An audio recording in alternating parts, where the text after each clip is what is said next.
saved a wretch like me.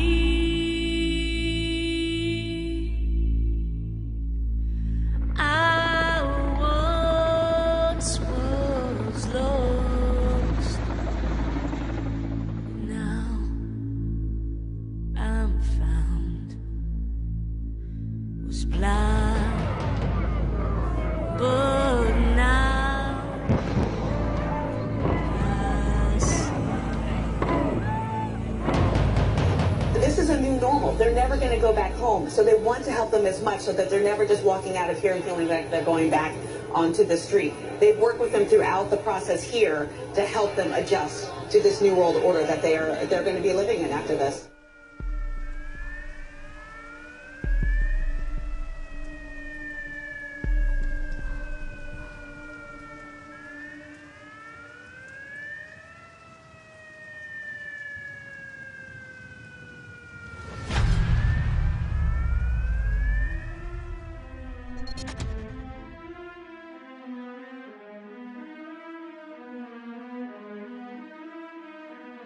The long-running animated sitcom, The Simpsons, has become known for their ability to depict certain events before they even happen. 9/11, the presidency of Donald Trump, amongst so many other examples.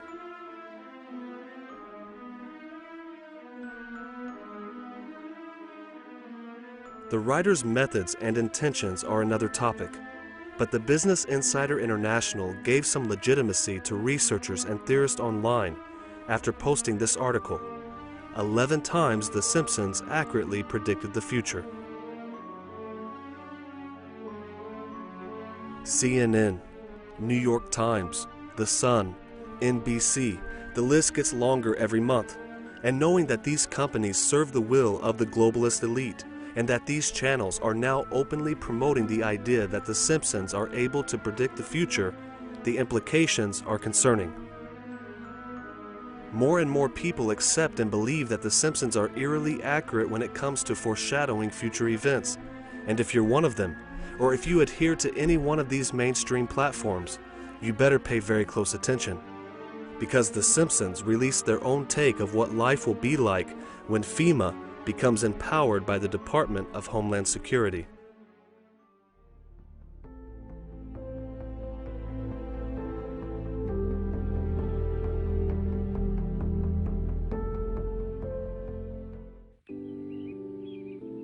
Lord, give us the courage to worship the American flag, be it on a car, a belt buckle, or on your holy person. I'd like to say something about the current climate of repression and fear. Oh, put a fork in it. Sit down, Saddam. Congress shall make no law abridging the freedom of speech or of the press. Thank you. Thank you, Lisa. I'm sure your opinion will not go unnoticed.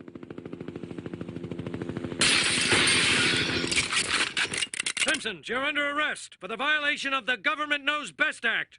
Martha, play something to lighten the mood. I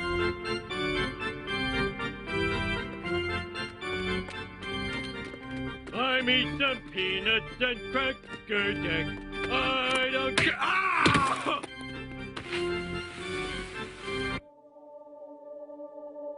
I can't believe they put us in jail. It's not a jail. It's a re-education center. Well, where do you think we are? Well, let's see. After they blindfolded us, it was left, right, left, then a 3-hour plane ride. My only crime was driving a truck full of explosives in from Canada. I don't know why they put the real ones in with the joke ones.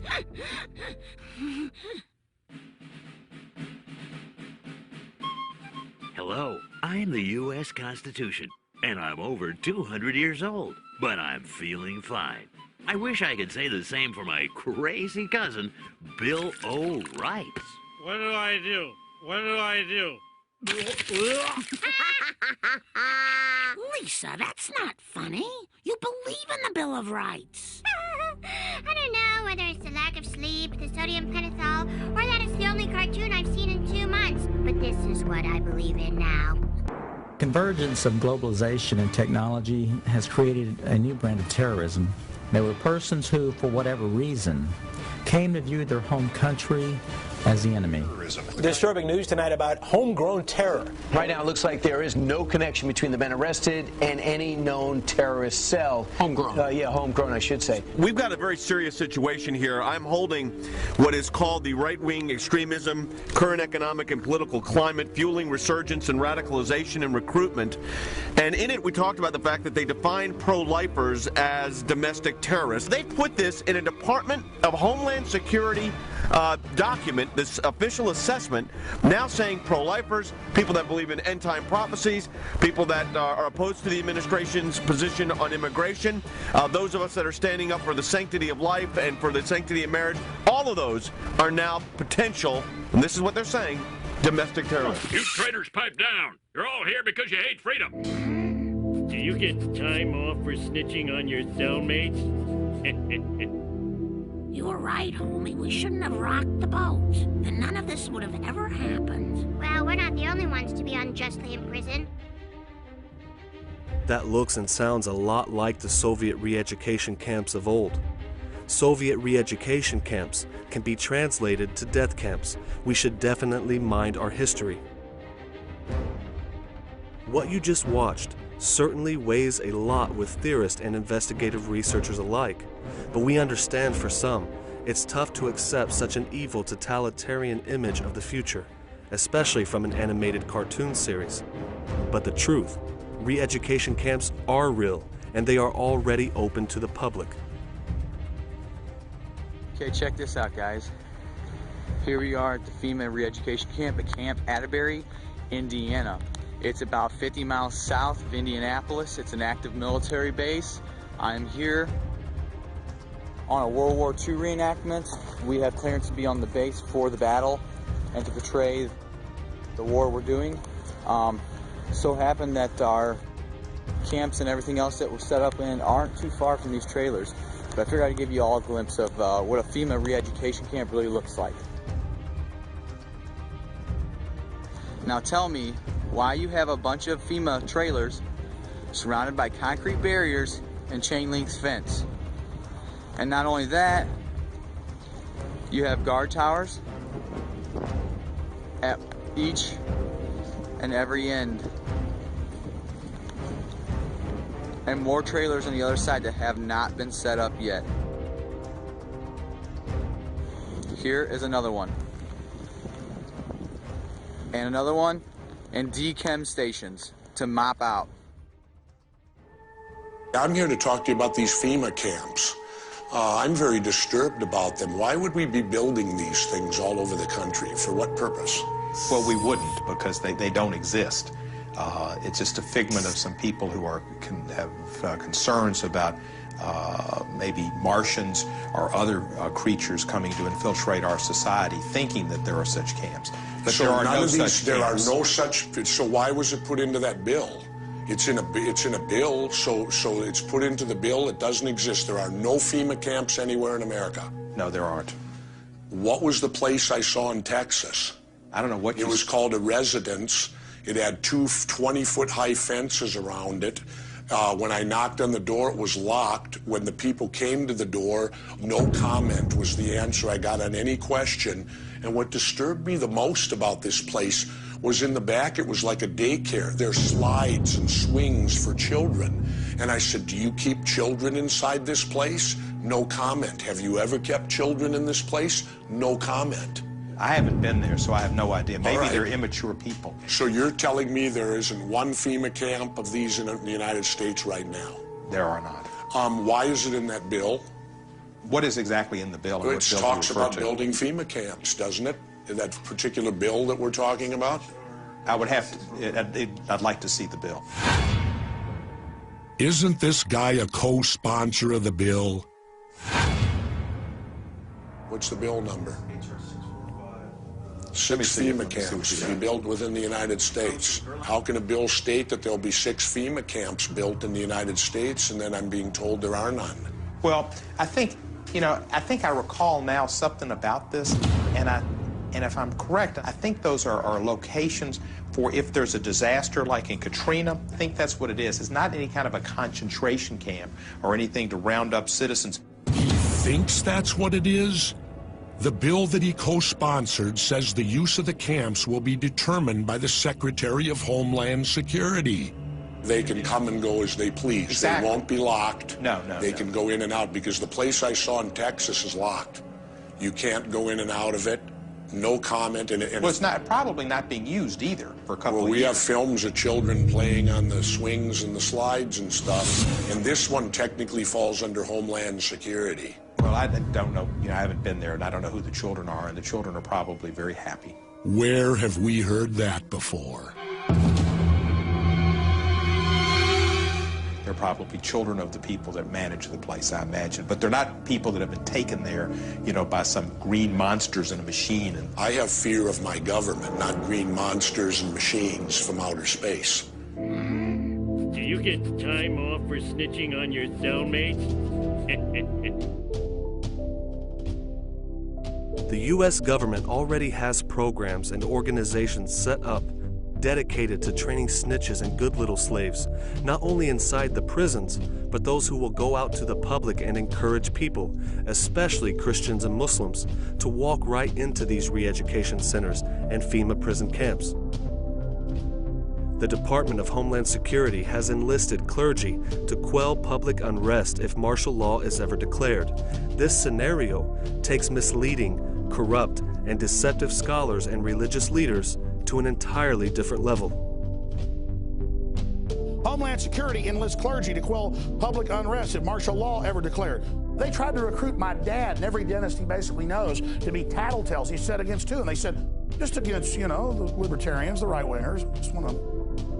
We just want to, watch your patients for us. And a lot of the dentists were like, what is this, Soviet Union? Secret FEMA plan to use pastors as pacifiers in preparation for martial law ever become a reality in America? Some fear any nuclear, biological, or chemical attack on U.S. territory might trigger just that. And as KSLA News 12's Jeff Farrell discovered, the clergy would help the government with potentially their biggest problem, us.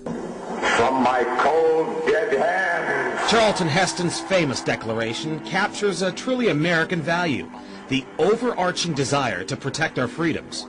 But gun confiscation is exactly what happened during the state of emergency following Hurricane Katrina in New Orleans. U.S. troops also arrived, something far easier to do even now thanks to last year's elimination of the 1878 Posse Comitatus Act. That forbid U.S. troops from policing on American soil. If martial law were enacted here at home, like depicted in the movie The Siege, easing public fears and quelling dissent would be critical. And that's exactly what the Clergy Response Team, as it's called, helped accomplish in New Orleans. Jeff, the primary thing that we say to anybody is let's cooperate and get this thing over with, and then we'll settle the differences once the crisis is over. Such clergy response teams would walk a tightrope between the needs of the government versus the wishes of the public. In a lot of cases, these clergy would already be known in the neighborhoods in which they're helping to defuse that situation. For the clergy, one of the biggest tools that they will have in helping calm the public down or obey the law is the Bible itself, specifically Romans 13. Because the government is established by the Lord, and that's what we believe in the Christian faith. That's what's stated in the Scripture.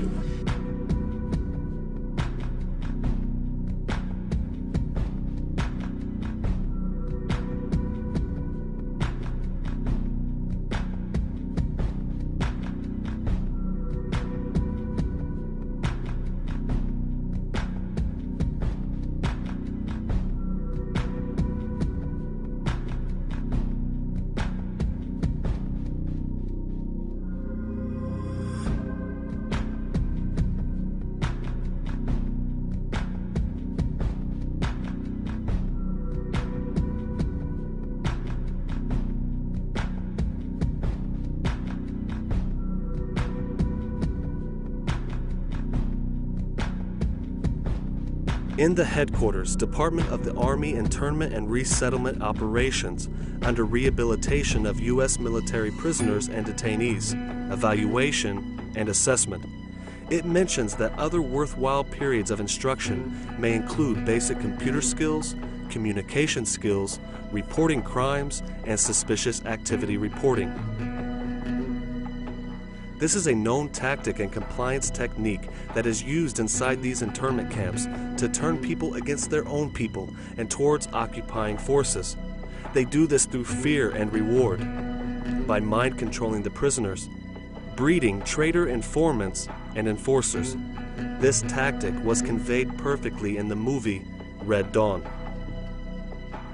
2 seconds.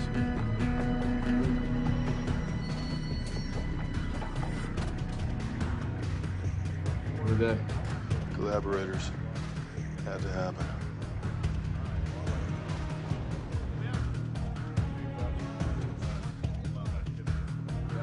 Okay, here we go. Look alive.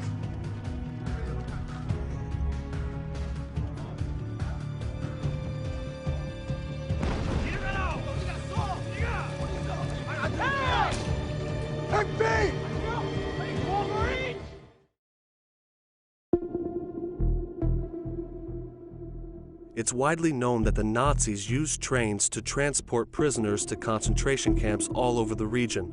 A one-way in, no way out scenario. That's why many around America began to raise awareness when more and more three-story freight cars were appearing on railroad tracks. Now, many in the train industry and many who are unfamiliar with it would say that there is nothing suspicious about these freight cars whatsoever. There are freight cars today and in the past that transport motor vehicles all over the country. Sure, they converted the usual two-story freight car to three-story freight cars in this particular example, but most people today would look at that as productive. What caught the attention of investigators and researchers is the fact that the trains, like the one you are about to see here, have been modified over the recent years. Some now have windows, and anyone will tell you that cars and trucks don't need windows for light or for air or for scenic views, for anything. Why they got a train that's got 3 levels with little windows in it? Huh? FEMA trains, people, right here in our own city. What else are there? Look how long that train is. It goes both ways. You got 3 levels, with little windows. Tell me what that is. Prison train? Those ain't for hauling cars. You don't put cars in something like that. Look, they're connected together. Connected together so you can pass through 2 cars. People, wake up. FEMA trains right here in our own city, people. 70 mile an hour. Let's see how long we stay next to these. Yeah, that's where we are. Come on out and look at it. Soon. Every one of these trains, they're dual cars, connected in the middle, connected in the middle, connected in the middle. 3 stories for, you know, prisoners. These freight trains, like the one you just saw built and operated by Kansas City Southern, were not designed for hauling cars. They have close ties to FEMA prison camps. Not just because of the rumored shackles that were designed inside the 3-story prison trains, but the connection between Kansas City Southern and a man who was responsible for building all of the FEMA prison camps, Dick Cheney. George W. Bush and Dick Cheney actually have suspicious ties with KCS, Union Pacific, Trinity Railcar, the Chamberlain Group, and the Greenbrier Companies. If you follow up briefly on any of these companies, you will certainly find shady deals, preparations, and international influence. But let's focus on the company that has been caught wide open on the rails, Kansas City Southern. It's a transportation holding company that has investments in the United States, Mexico, and Panama. They are connected to components of a NAFTA railway system that links commercial and industrial centers of the United States, Canada, and Mexico. So let's call it for what it is. They are connected to the globalists, And after being affiliated with Dick Cheney, and after learning KBR built the FEMA camps in the first place, that's strike two. Now KCS has huge investments in Panama, a country that Bush Sr. invaded before Desert Storm under the pretext of Noriega's drug trafficking. It's now believed that the Bushes have used Kansas City Southern for key CIA drug smuggling operations, that they are using the railway system and the likes of KCS that go undetected from Panama up through Mexico into Texas, straight into Houston and Dallas, or what has become known as Bush Central. Even Gorbanifar knew that you were supporting the Contras. Yes, he did. Izvestia knew it. The name had been in the papers in Moscow. It had been all over Danny Ortega's newscast. Radio Havana was broadcasting it. It was in every newspaper in the land. All our enemies knew it, and you wanted to conceal it from the United States Congress. We wanted to be able to deny a covert operation. What's important to know is that on December 4, 2003, Kansas City Southern announced in pro-Homeland Security fashion that it has become a certified member of the Customs Trade Partnership Against Terrorism program, which is run by the United States Customs and Border Protection of the Department of Homeland Security. Not only did this allow the company to have fewer inspections, but it merged them with DHS and none other than FEMA. Under this FEMA Reauthorization Act of 2017, or H.R. 2548, that was introduced by the Transportation and Infrastructure Committee and the Economic Development, Public Buildings, and Emergency Management Subcommittee, this legislation reauthorizes FEMA and gives them full power in the event of a natural disaster, or as they call it, other disaster challenges. So will the likes of Kansas City Southern really be used as FEMA prison trains? Under Executive Order 11005, the government can take over railroads, inland waterways, and public storage facilities in a time of national emergency. What's strange is that FEMA has actually removed that factoid out of their Executive Order section. Now, why would they want to hide from the public that they have that kind of power? Why would they even want to control the railway? The answer is quite simple. For the very same reason the Nazis did in the past.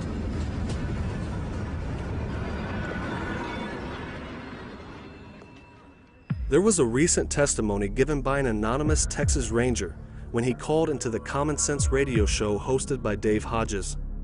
He said, "I have been a Texas Ranger for quite some time, and as such, I am privy to much of what is going on regarding the Midland Walmart store closing and the events taking place during Jade Helm 15 military exercises. There are trains moving throughout Texas that have shackles inside some of the cars. I have not personally seen them, but I know personnel that have seen this. This indicates that these trains will be used to transport prisoners of some sort. I know reading your articles that your default belief will be that these are for American political prisoners and will be transported to FEMA detention camps of some sort. We have been told by Homeland Security that these trains are slated for transporting captured terrorists, non-domestic. We are not sure we can trust this explanation because Homeland Security is keeping a lot from us and we are growing increasingly uncomfortable with their presence in Texas." But it's not just in Texas. This train phenomena is happening all over the country, and more evidence suggests that the federal government is using the nation's railway system to prepare for future FEMA prison camps. And this actually struck very close to home. Amtrak, the National Railroad Passenger Corporation. Its headquarters is in Washington, D.C., and the current standing president is Richard Anderson. My father worked for Amtrak in Beech Grove, Indiana for over 35 years. When I was in my early 20s, I came across this video and was shocked knowing that this place was just 30 minutes from my house.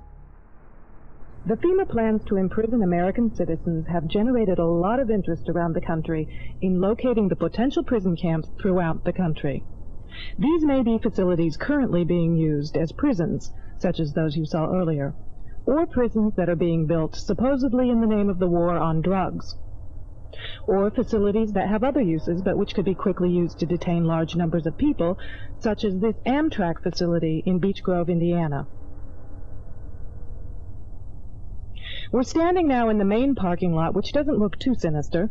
At this level, it is a very large parking lot, fenced on all sides by fence topped by barbed wire. It also has these electronically operated turnstiles.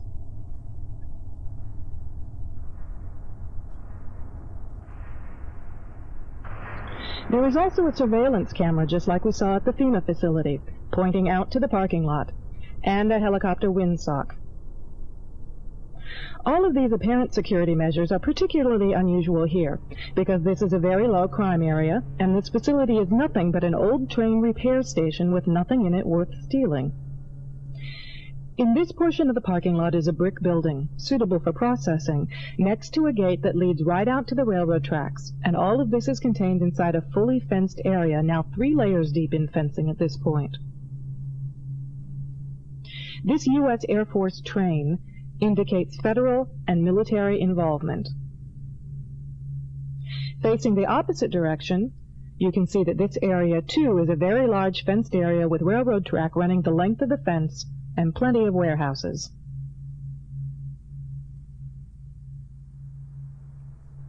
This facility was supposed to have closed in June of 1993, yet instead several $million in federal funds have been spent on supposed renovations over the past 2 years. Helicopter windsocks and markers are evident throughout the property. This small building is the only way into a particular fenced area. Inside this building, we see more of the motion-activated detectors, electronic turnstiles, and prison bars.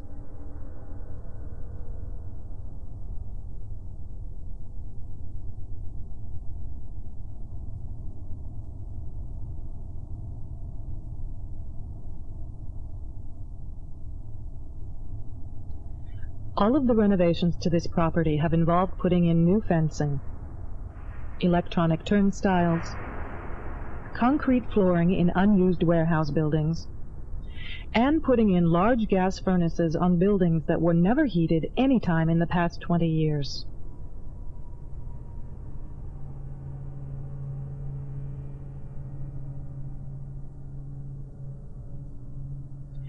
Outside this building is fencing and a cattle run section of fence, all topped by barbed wire, pointing inward, not to keep people out, but to keep people in.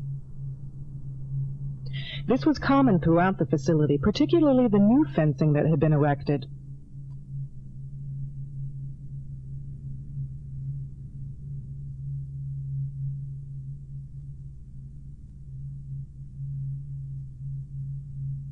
Inside the fenced area on the other side of the building, you'll see signs that say Red Zone, right up next to the railroad tracks that run the length of the fenced area.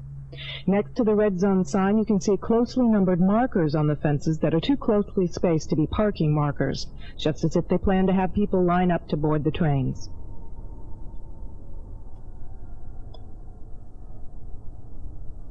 The building is one that has a new concrete floor, and its doors and windows have all been blocked. Outside there are new gas pipes.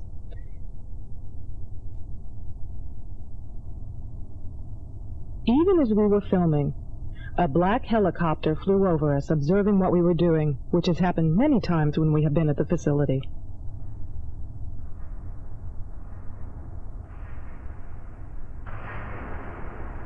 The gas lines and gas pipes at the facility run the length of the buildings.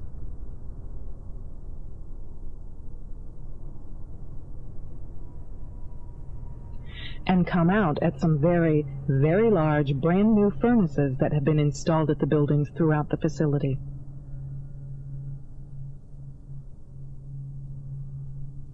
We found this crane, which has seen better days, but is plainly marked U.S. Army, in the middle of the stockyard. We found other fully working military trucks and equipment here at other times.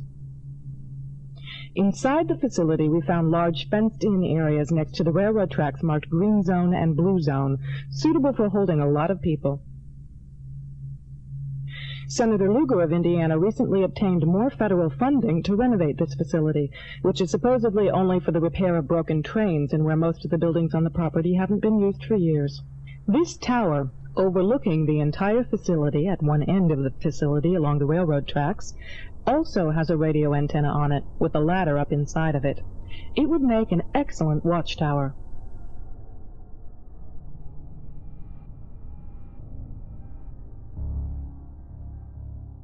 There are some online running a campaign trying to debunk that the Amtrak facility in Beech Grove, Indiana has anything to do with the possibility of being used as a future concentration camp. But they're wrong. It definitely meets the criteria. It's massive. There is a security apparatus installed by the federal government that is advanced, and it is fitted like any other concentration camp of the past. The fact that the rail system runs right inside the facility for potential prisoners to be processed was enough for me. But the implications were so great that I asked my father, and he confirmed all that you just watched in that video. Even though the facility was closed down indefinitely, millions of dollars were flowing in from the federal government, security fencing and cameras were being installed, and he told me it was unnecessary too, just like the investigator stated, that there was nothing in the facility to steal. My father also mentioned the large furnaces that were being brought in and reaffirmed that none of the local warehouse shops were heated since the opening of the Beech Grove facility, even during the coldest winters. And I don't have to tell you, you know what industrial-sized furnaces were used for in Nazi concentration camps. It's not rocket science, and those methods still apply today because it's the same people behind this preparation today. Glenn Beck, an American talk show host, author, and U.S. political commentator, showed an image of what these camps would look like in the future if they put these furnaces to use.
If you happen to be picked up in an area where the train tracks don't lead to the main concentration camps that are spread out all over the country, you may find yourself on these white FEMA buses that are blacked out. These were seen out on the highways and back roads of America during the recent Jade Helm 15 exercises when the military was initiating martial law protocols. And if you're near water and a train is not accessible to get you to one of these locations, they haven't forgotten about you either. Huge FEMA prison ships, or barges, started appearing around the time of Hurricane Harvey near the shores of Texas and Puerto Rico. Digging deeper now into those FEMA barges we first told you about yesterday, the FEMA barges, which will be used for temporary housing. They will be arriving in 2 days, according to Port Arthur Mayor Derek Freeman. Live from shelter to shelter. This is hard enough. But at this moment, right now you're talking about putting me on a barge. Gwendolyn Donahue is not happy with the temporary housing coming to Port Arthur. She was rescued from her home during Harvey and is currently staying at the Red Cross shelter at the Thomas Jefferson Middle School. The next place she lives could look like this. It's a barge, and FEMA is providing 2 of these that will hold about 300 people each on the Port of Port Arthur. But I'll say again, I'm not a fish, I'm not a crab, I'm not a shrimp, because I don't know nothing about being on a boat. Nice place, you know, to regroup, you know, get yourself together, you know, give it a try. Well, no less you try. Mayor Freeman says 3 meals a day will be offered at the barges along with laundry and satellite TV. Officials are also looking into separating the men and women inside and will also have security in place. The first thing that I noticed there, that it was like the Purge. All I could hear that night was car alarms going off and glass breaking and gunshots. FEMA and other people were flooding these small towns without doing evacuations and didn't care if people were dying. FEMA is trying to put their prison ships out at Port Arthur, Texas, to give a place for people to live because their homes have been destroyed or whatever. I later found out that even though we were stopped at this FEMA resource center and this government makeshift resource center at the mall, and let me tell you, and you'll get part of this out of my story, that they do use malls, they do use Walmarts, they do use these other places to set up FEMA and to create FEMA centers in these natural disasters. I saw it firsthand. And now that FEMA and National Guard took over and suspended all rescue operations, people are, they're bringing in prison ships. And I'm going to tell you right now, do not get on their prison ships, because you might not come back.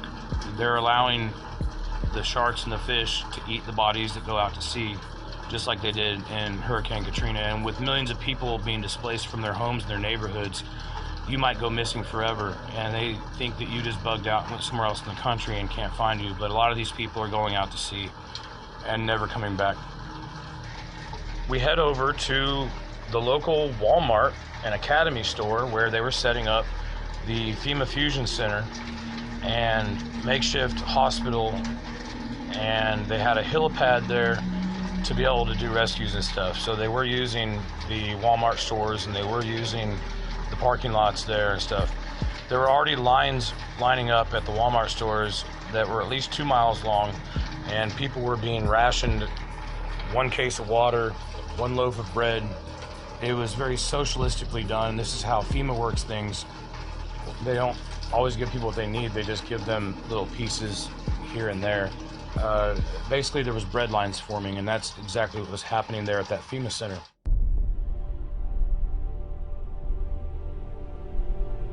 Executive orders that have been signed from the time of Reagan to Obama have made all of what you have seen so far a possibility.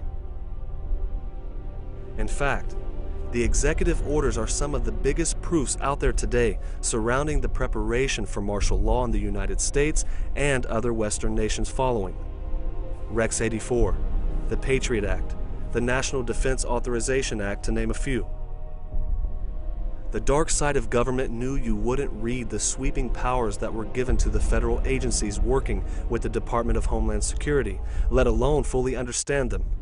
It's always after the fact, but we can see these executive orders being put to use today.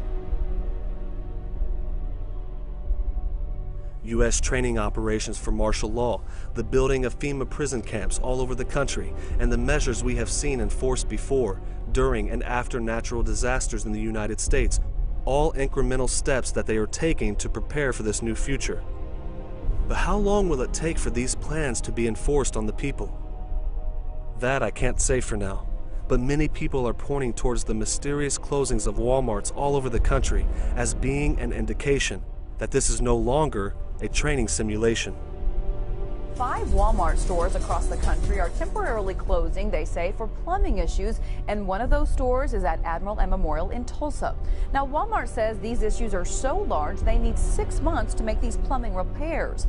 Those associates and customers tell me they just can't believe it's a plumbing issue that's the real issue for the closing. Do you believe it's a plumbing issue? No, I don't. Well, Jameson, for the past week, the Walmart story has been blowing up the web as people try to figure out exactly what might be going on. You can see right here, nearly 160,000 people have reached this story. There's been so many of these Walmarts being closed down and turned into these federal facilities and closed off. And when they take a Walmart from a town, that this is the only store that these people have to get everything from. There's only one other grocery store that's in this town. So why would you close down a grocery store that everybody, all these old people get their medicine from? That just says a lot. And the media is truly being blind to it. Although there has been episodes where they've had some media people report on it and then they got hushed up. To make it perfectly clear, Walmart is the biggest, most profitable retailer on the planet. They made over $480 billion in 2016 alone. No matter the location of a Walmart store, they're doing good. They don't go out of business, they put people out of business.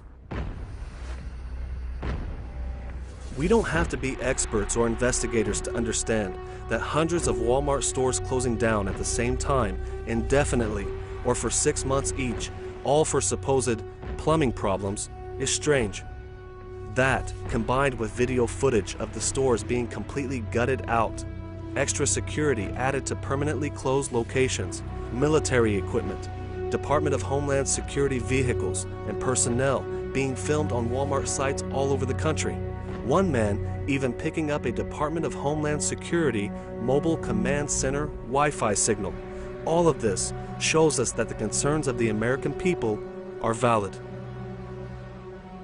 Several of the Walmart locations are even building new military-style, fenced-in sections at the front of their stores that look exactly like processing areas.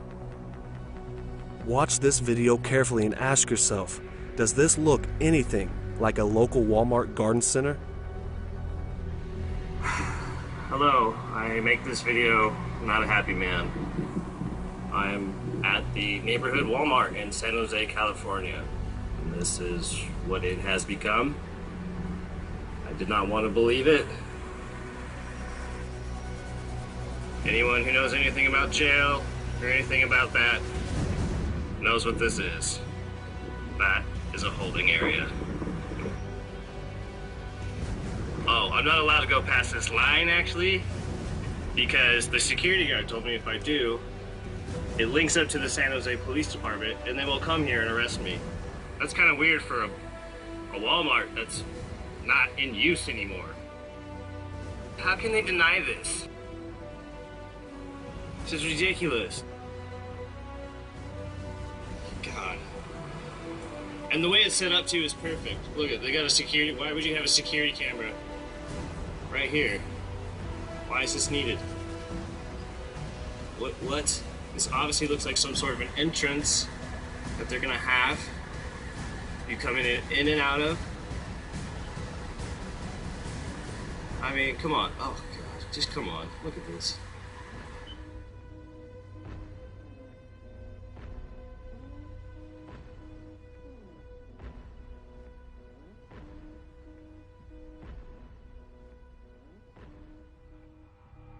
Not long before the Walmart stores started closing down, countless news agencies reported that 588 Walmart stores were now working with the Department of Homeland Security in their See Something, Say Something campaign.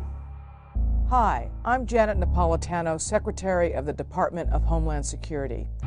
Homeland Security begins with hometown security. That's why I'm pleased that Walmart is helping to make our communities more safe and secure. If you see something suspicious in the parking lot or in the store, say something immediately. Report suspicious activity to your local police or sheriff. If you need help, ask a Walmart manager for assistance. Thank you for doing your part to help keep our hometowns safe. So what is really behind the Walmart store closings?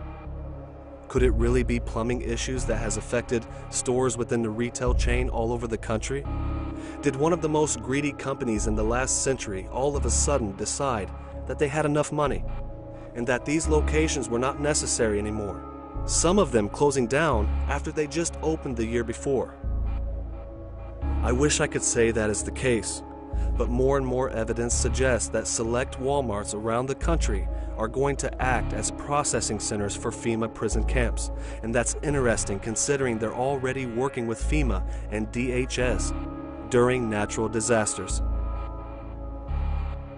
There have been several documented cases during hurricanes where people are being hauled away in white trucks to Walmart locations near the storms. They are processed and then sent out to FEMA and Red Cross centers nearby the affected region. Went back underneath the bridge and they were loading up with as many people, it's got to be dozens of people in the back of that thing. Gosh. They take them to a nearby Walmart, and then the Walmart is where I guess metro buses or school buses will take them to the shelter. The question is, what shelter are they taking them to? Because I heard Tom say GRB is overcrowded or not overcrowded, but at the capacity they had planned for. So I think at least they have a system where they're taking them to a Walmart where they can be inside and wait and figure out what comes next. Absolutely. And I think the people I talked to, all, with the exception of one, they all were eager to go wherever the truck would take them. They take them to a nearby Walmart, and then the Walmart is where I guess metro buses or school buses will take them to the shelter. At least they have a system where they're taking them to a Walmart where they can be inside and wait and figure out what comes next. They all were eager to go wherever the truck would take them.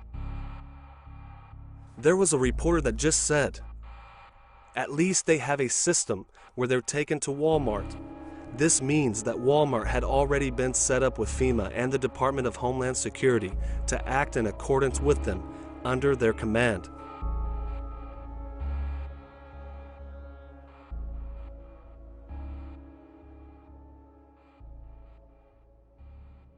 Here's a report in USA Today.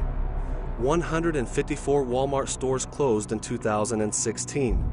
It's no longer making sense to anyone.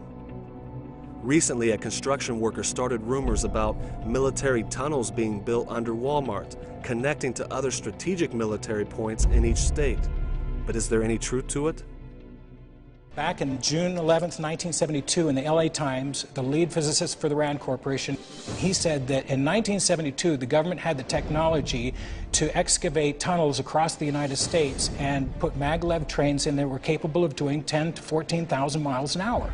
Now, this is not science fiction. We have the capability to do it. These are U.S. patents by Los Alamos National Laboratories talking about thermal nuclear boring machines that melt through rock just like you were taking a knife through butter. I went to Bechtel in Las Vegas, Nevada, and put in subterrene, which is what they called one of these, a subterrene, into their computer system. These are images of the subterrene being tested up at Los Alamos Scientific Laboratories. The actual boring tips get superheated and they melt through solid rock. There's no excavation of materials that are needed. The rock penetrates, cracks, and presses liquid molten glass up through a lining all the way around it. In the early 1970s, there are plans for a network of underground tube shuttles. There are tube shuttle systems leading out of the base. So we have these tunnels under the United States now. You're saying this is a reality? Absolutely. The website IntelliHub, the civilian intelligence agency, suggested the Walmarts are being converted into giant entrance facilities for a network of underground tunnels that the military will use to transport troops across the country, equipment, and prisoners. Phil Schneider gave first-hand knowledge of America's vast underground tunnel network. He personally worked in the DUMBs, as they call them, the deep underground military base systems. Deep underground military bases. Okay, there are 129 of these in the United States. In and around where you live, in Idaho, there are 11 of them. It's a very large number.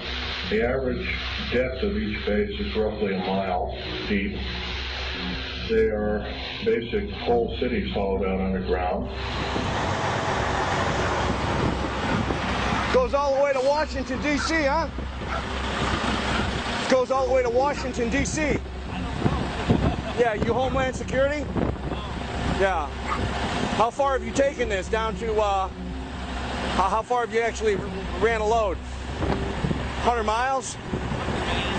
Up to Maine? How many miles do you think that is? Man, that's unbelievable. Not to mention, I heard there's one that goes all the way to Colorado, right? Unbelievable. What do you think you're hauling? Any idea? Crap. Yeah, okay. Yeah. Crap makes all kinds of stuff. Yeah. You don't really know. Yeah. I know there's been a lot of military stuff being hauled around lately, that's for sure, huh?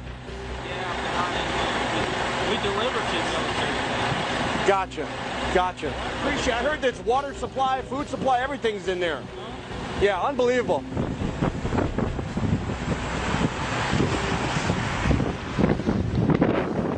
I mean, basically, we got an underground roadway system here that runs all the way to Maine, to Washington, D.C., to Colorado. It's fully stocked. It runs completely underground. And you can see they've been hauling tons of military equipment. So could it be true? Could Walmart really be connecting itself to the underground tunnel network? We recently interviewed Joel Skousen, political scientist, commentator, and renowned author of books such as Strategic Relocation. He acknowledged the existence of military bunkers and tunnels in America, built for what he said was a certain nuclear attack on American military facilities, which will be used to implement martial law, round up people in FEMA camps, and convince the remaining people to join the New World Order and hand over all of their rights. They planned and executed 9/11 to blame it on Al-Qaeda or Osama bin Laden when it was a U.S. black operation. So these are ruthless people. They care nothing for lives. But they are building deep underground bunkers, new ones, not just Mount Weather and other things that we've known about for a long time. They know the Russians know about that. They know that they'll be hit. They've got a lot of new underground bunkers being built because they know this nuclear attack is coming and they intend to let it fall. The way you're talking, it's as if you can already see this going down, and of course, God knows best the time, but you see this happening sometime in our lifetime. That's the feeling I get, and I've heard a lot about these underground military bases. What do they call them? DUMBs, or you hear a lot about these underground tunnel networks that they're building all across the country that's leading to different military facilities. What have you heard about that? Well, I don't believe all that I've heard on that, because they claim, if you had what they claim to be underground tunnels linking everywhere around there, done by nuclear explosion, still, where do you put the material? It'd be just huge mountains of material. Now, certain pseudoscientists have claimed they've got nuclear Boeing machines that just make the material disappear. I just am not buying that. Now, there are underground bunkers and systems, but I don't know of huge long-distance tunnels connecting them. This war is going to make cities a living hell, because it's not just military bases that will get hit. I think it'll be preceded by an EMP attack, and only Russia and China have the capability of launching an EMP attack. It takes 6 nuclear weapons to blanket this grid, not one. So forget about North Korea, forget about Iran doing an EMP attack. Only Russia and China have that capability. Or the United States. That's part of their nuclear doctrine, to launch an EMP attack just before a physical preemptive strike. And so even though cities will not be struck, there will be considerable social unrest and chaos as food runs out within 3 days to mine. No water, no sewers work, etc. What keeps good people in the cities will no longer be there. The jobs won't be there. So what do? They flee to more rural places, and I think you're going to find a separation of society where more good people end up in rural areas with new majorities. And the globalists have to pay lip service to democracy. They have to pay lip service. If you have new majorities who don't want to be part of the New World Order, don't want to abide by that, I think that's where the resistance will be. But I don't think it can happen. And I don't think all of the terrible things they're preparing for, martial law said, will happen until the war comes. Remember, the war justifies everything. It justifies a new currency. The economy collapses. Remember, economies never collapse. You can have deep recessions, stock market, but they never collapse without a physically destructive war, such as when the Russians were invaded Germany. Nobody could go to work. Everybody was fleeing. that's when economies collapse. So forget about these sky and falling prophecies about the Fed pulling the money supply and collapsing the economy. They're going to wait till the war comes. Then that gets the blame. They don't get the blame. These people are really smart. And they get to justify everything. Martial law, FEMA camps, excess prison, rounding up conspiracy believers. You'll see that. I've often said, you know, we conservatives who believe in conspiracy will be the Jews of World War III. We'll be the Holocaust of World War III.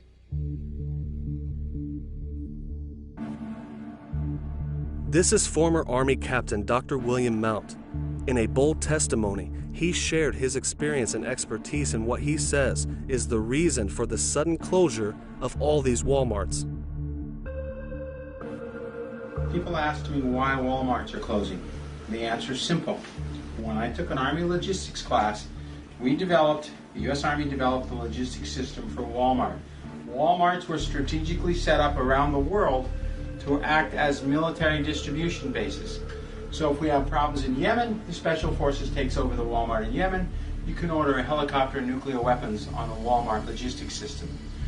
There's a back door into it. They taught me that.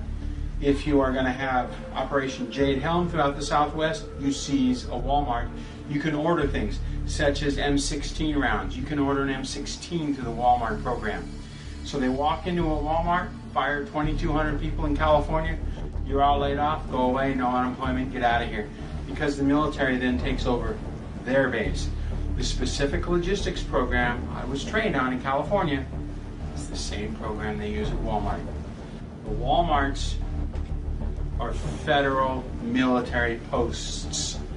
How many Walmarts they have, they get extra money from the government. And when the government takes over, they get a fortune from the government. If this proves to be true, the fact that they are being so bold with their movements suggests that things are heating up, and Walmarts will act as U.S. Army locations and potentially processing centers for these FEMA prison camps. Understanding that there are clear connected proofs that Walmarts are connected to the U.S. Army and the underground tunnel network. Take a look at this map, which overlays 5 closed Walmart stores and a rough map of what is believed to be the existing underground tunnel system underneath American soil. The similarities are shocking. Now, Sam Walton, the founder and owner of Walmart, worked closely with the Bush family, and we know that Prescott Bush, the father of George Bush Sr., worked closely with Adolf Hitler and the Nazis. It is known that the United States has taken many scientific and military tactics from the Nazis after bringing over 1,000 Nazi military and scientific leaders towards the end of World War II. So it makes sense why the U.S. government saw Walmart as the perfect structure to help the Department of Homeland Security, in conjunction with FEMA, to enforce their new dictatorship. But first, of course, my respects to Sam Walton and to Helen Walton, one of God's truly special people. We come here to honor a man who shows that through hard work and vision and treating people right, many good things can happen. He's been generous with his fortune, and that is in the great tradition of America's commitment to this concept that I call 1,000 points of light. Now, if Major Kinsella of the United States Army will read the citation, I will present to Sam Walton the Medal of Freedom. To make the list of what George H. Bush deemed as 1,000 points of light, working towards a new world order, it's safe to assume that Sam Walton was giving up a lot more than just his money. Maybe it was Sam Walton back then who worked with Bush and the secret government to build Walmart facilities all over the country according to U.S. Army plans. What I can say for sure, and what we can see with our own eyes, certain Walmart locations are already being converted into detention centers. It has already begun. So demonic that we tell people about it and they say, you're crazy, this is America, it can't happen here. So J. Edgar Hoover said that it was a conspiracy so monstrous that people don't even believe it exists. I had people calling me saying they go out to their mailbox and they find a little red dot or a little blue dot on their mailbox and they wonder what the little red dot, blue dot is.